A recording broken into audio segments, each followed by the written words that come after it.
शुरू से शुरू से और 71वीं बीपीएससी प्रारंभिक परीक्षा में अब मुश्किल से 30 से 35 दिन बच गए हैं। इन 30-35 दिनों में 100 क्वेश्चन हम कैसे सोल्व करें, इसी रणनीति पर आज हम बात करेंगे। 150 मल्टीपल चॉइस क्वेश्चन पूछा जाता है। इसका अर्थ यह होता है कि एक प्रश्न होते हैं जिसमें 4 विकल्प दिए जाते हैं और उन 4 विकल्पों में से कोई एक उत्तर सही होता है। और उन 4 विकल्पों में से एक का सिलेक्शन कैसे करें, इसके 3 तरीके होते हैं।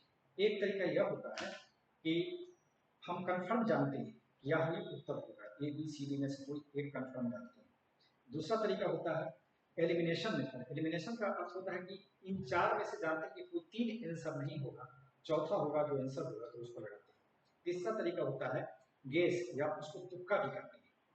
तो तुक्का भी वो लोग ज़्यादा अच्छा लगाते हैं जिन्होंने तैयारी अच्छी तरह से की है, जिन्होंने पढ़ाई अच्छी तरह से की है, क्योंकि तुक्का लगाने की एक तकनीक होती है, एक कला होती है। और जो लोग मल्टीपल चॉइस क्वेश्चन में तुक्का लगाने में एक प्रवीण होते हैं, एक्सपर्ट होते हैं, उनका स्कोर थोड़ा बढ़ जाता है और वो उनके पीटी को सिक्योर करता है। तो आइए हम थोड़ा कटअप पर बात करते हैं कि हमें कितना मान के चलना चाहिए कि कटअप कितना रखने की संभावना है। हम पिछले 3 एग्जाम्स को उदाहरण के रूप में लेते हैं। और 70वीं में कटअप है 91, 69वीं में है 91.67, 70वीं में है कटअप 91। ये सब जनरल का कटअप है। यदि आप चाहते हैं कि अन्य कैटेगरी का कटअप कितना है पता करें तो आप गूगल पे पर देख सकते हैं। चूंकि मैं यह वीडियो ज़्यादा लंबा नहीं बनाना चाहता हूँ कि आपका समय बचे, इसलिए मैं इस पर सभी कैटेगरी का कटअप नहीं लिख रहा हूँ। नंबर 1 बात। नंबर 2 बात कि मैं सिर्फ 68वीं से लिख रहा हूँ, आप 60-62 या जिसका भी कटअप रखना चाहते हैं आप देख सकते हैं। हम इसी को एक पैमाना मान लेते हैं, एक स्टैंडर्ड मान लेते हैं, तो हम मान के चलते हैं कि 100 क्वेश्चन हमारा कटअप रहेगा। कटअप कई बातों पर निर्भर करता है। एक निर्भर करता है कि नंबर ऑफ सीट्स कितने हैं। इस बार तकरीबन 1300 सीट है। तो 1300 सीट का अर्थ होता है कि 13,000 का रेंज में रिजल्ट आएंगे। दूसरा डिपेंड करता है कि नंबर ऑफ स्टूडेंट्स कितने हैं। तो इस बार एक और बात है कि कुछ 500 सीटों के लिए कोऑपरेटिव के जो वैकेंसी है उसमें सीनियर स्टूडेंट्स को मौका मिल गया है। कुछ पुराने स्टूडेंट्स की संख्या बढ़ गई है। उन पुराने स्टूडेंट्स में से कुछ स्टूडेंट्स ऐसे होंगे जिनकी तैयारी कंपैरेटिवली अच्छा हो। कटअप के निर्धारण में एक तीसरा और सबसे इम्पोर्टेंट फैक्टर होता है, वो होता है स्टैंडर्ड ऑफ क्वेश्चन। क्वेश्चन का स्टैंडर्ड कितना अच्छा होता है। मान लो कि अगर क्वेश्चन टफ पूछा गया, ऑब्वियस है कटअप नीचे जाएगा। संभव है 91 से भी नीचे चला जाए, 87 हो जाए, 85 हो जाए। क्वेश्चन टफ होगा तो संभव है कटअप और ऊपर चला जाए। क्वेश्चन इजी होगा तो संभव है कटअप और ऊपर चला जाए। 100 भी हो सकता है, 110 हो सकता है, 115 हो सकता है। तो हमें तैयारी पर फोकस करना है। क्वेश्चन के आसान होने या कठिन होने से कोई मतलब नहीं है। हमारी तैयारी रिजल्ट हमारी तैयारी से होगा, क्वेश्चन का आसानी या कठिन से नहीं। अब आते हैं कि फिर भी हम एक स्टैंडर्ड मान चलते हैं कि 100 क्वेश्चन हमें सोल्व करना है, चाहे आप जिस कैटेगरी के होते हैं। आप 91 कटअप में लेकर चलना है। ये नहीं कि आप किसी कैटेगरी में आते हैं, आपका कटअप 78 चला गया है तो आप 78 मार्क्स की तैयारी करें। आपको तैयारी 91 के लिए करनी चाहिए, 100 के लिए करनी चाहिए, ताकि आपका प्रीलिम्स सिक्योर हो जाए। अब 100 क्वेश्चन लाने के कई तरीके हैं। एक तरीका हम देखते हैं कि कभी विचार करते हैं कि सब्जेक्ट वाइज देखते हैं कि सब्जेक्ट में कैसे कैसे क्वेश्चन पूछे गए। इसलिए 3 एग्जाम का फिर से हम एग्जाम्पल लेते हैं। 68, 69 और 70। 68 में इतिहास से 25 क्वेश्चन है,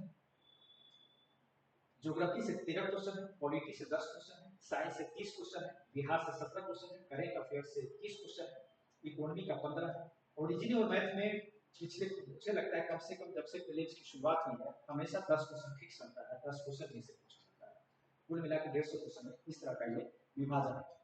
उसी तरह 69 में इतिहास में 29, ज्योग्राफी में 18, पॉलिटी में 13, साइंस में 22, बिहार में 15, करेंट अफेयर 30, इकोनॉमी के 13 और मैथ और रीजनिंग के 10 क्वेश्चन। 70वीं को देखते हैं। 70वीं में इतिहास के 29 क्वेश्चन है, ज्योग्राफी के 20 क्वेश्चन है, पॉलिटी के 12 क्वेश्चन है, साइंस के 25 क्वेश्चन है, बिहार से 14 क्वेश्चन और करेंट अफेयर के 35 क्वेश्चन। इकोनॉमी के बाद 5 क्वेश्चन, रीजनिंग के 10 क्वेश्चन। इस तरह से अगर हम इसको एक सोचे कि इसमें से 100 क्वेश्चन हम कैसे बनाएं, 100 क्वेश्चन बनाने की जो स्ट्रैटेजी है अब हम इस पर बात करते हैं। 100 क्वेश्चन बनाने की 3 स्ट्रैटेजी। एक है कि हम इतिहास, साइंस, करेंट अफेयर, पॉलिटी हमने पॉलिटी को इसलिए जोड़ा है, पॉलिटी क्वेश्चन तो 10-12 क्वेश्चन होते हैं, लेकिन इसके क्वेश्चन बनाना बहुत आसान होता है। ये जनरली अप्लाइड क्वेश्चन होता है, पढ़ते हैं एक बार पढ़ते हैं याद होता है, कुछ लॉजिक के आधार पर भी पॉलिटी क्वेश्चन बनाते हैं। इतिहास के क्वेश्चन बिना इतिहास पढ़े प्रीलिम्स निकलना नामुमकिन है। इससे जो लोग हिस्ट्री नहीं पढ़ते उनका पीटी कभी नहीं हो सकता, मुझे नामुमकिन क्यों ऐसा होता है, क्योंकि एक तो हिस्ट्री के नंबर ऑफ क्वेश्चन बहुत होते हैं, दूसरा हिस्ट्री के क्वेश्चन सोल्व होते हैं।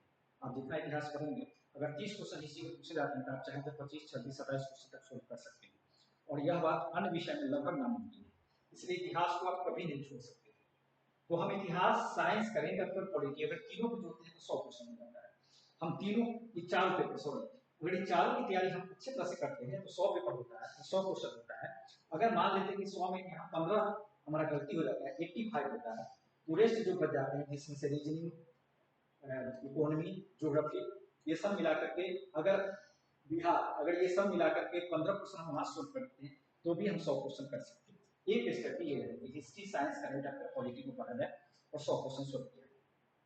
दूसरा स्ट्रेटजी है हिस्ट्री और पॉलिटी की अच्छी तैयारी की जाए, कंप्लीट, यानी कि 40 क्वेश्चन से ज्यादा दोनों मिला के रखता है, हिस्ट्री और पॉलिटी मिला के, इसमें से कम प्रैक्टिस बनाए, और रेस्ट जो बच जाता है, रेस्ट जो भी सब्जेक्ट बच जाता है उस सब का हम 60% ओवरऑल 60 करते हैं, तो रेस्ट बच जाता है 110। 110 का 60% होता है 66, 66 और जोड़ 35, 101 क्वेश्चन यहाँ पे होता है। एक तीसरा स्ट्रेटजी जिसे मैं प्रीफर करता हूँ, मैं समझता हूँ इस स्ट्रेटजी को फॉलो करना चाहिए, जिसमें है हिस्ट्री, पॉलिटी, बिहार और करंट अफेयर को पढ़ना चाहिए। इसको बहुत अच्छी तैयारी करनी चाहिए, और इसके अलावा जो भी बच जाता है जैसे साइंस, मैथ, इकोनॉमी और ज्योग्राफी, ये जो बच जाते हैं उसमें आपका अपना टाइम मैनेजमेंट अगर समय मिलता है तो उसमें तैयारी करिए, और इसके लिए आप तैयारी करते हैं तो इसके क्वेश्चन भी ज़्यादा सारा बनते हैं, पूछे भी बहुत सारे क्वेश्चन जाते हैं, और ये आपके प्रीलिम्स को सिक्योर करता है। ठीक है, ये 3 स्ट्रेटजी है, 3 स्ट्रेटजी में से फॉलो करें। मैंने यहाँ शुरू किया है ऑनलाइन और ऑफलाइन क्लास शुरू किया है, जो भी इंटरेस्टेड कैंडिडेट हो ये मुझे कॉल कर सकते हैं, मेरा नंबर दिया है। और अंत में एक मूल मंत्र मैं देता हूँ कि आपको प्रीलिम्स की तैयारी के लिए क्या करना चाहिए और क्या नहीं करना चाहिए।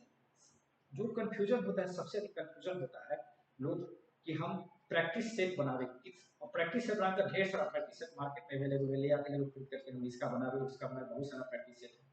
मैं आपको सजेस्ट करता हूँ कि आप सिविल सर्विसेज का एग्जाम देने जा रहे हैं, रेलवे का, बैंक का, एसएससी का या एसआई का एग्जाम नहीं, इसलिए इसमें प्रैक्टिस से ज़्यादा पढ़ने पर ध्यान देना चाहिए। मैं समझता हूँ 70-30 का रेशियो, 70% स्टडी करें, 30% प्रैक्टिस करें, इसलिए कि यहाँ आपका वन लाइनर क्वेश्चन कम होता है, कंसेप्चुअल क्वेश्चन बहुत ज़्यादा होता है, जो प्रैक्टिस से सोल्व करना लगभग एक बात। दूसरी बात कि एक किताब को ज़्यादा बार पढ़ना चाहिए, बहुत किताब को एक बार पढ़ने से बेहतर है कम किताबों को बार बार।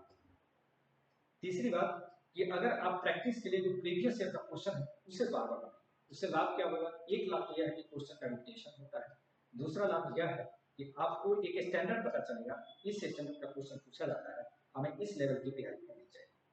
हमारे पास अभी 30 से 35 दिन बचा हुआ है, हम आने वाले समय में हर विषय पर वीडियो बना करके, और ऑनलाइन ऑफलाइन क्लास चलता है, वहाँ आपको डायरेक्ट हम इंटरेक्ट होते हैं, जिसमें आपको क्लास भी दिया जाता है, आपको टेस्ट दिया जाता है, लेकिन मैं इस पर वीडियो बनाऊंगा, जो वीडियो मैं समझता हूँ आपके लिए आने वाले 3 दिनों में, अगर इस वीडियो को भी आप फॉलो करते हैं, देखते हैं, तो मैं आपके पीटी के लिए बहुत उपयोगी ही नहीं बल्कि मैं चाहूँगा कि सफिशियंट बना दूँ कि इस वीडियो को देख करके आप प्रीलिम्स क्रैक कर सकते हैं। Thank you.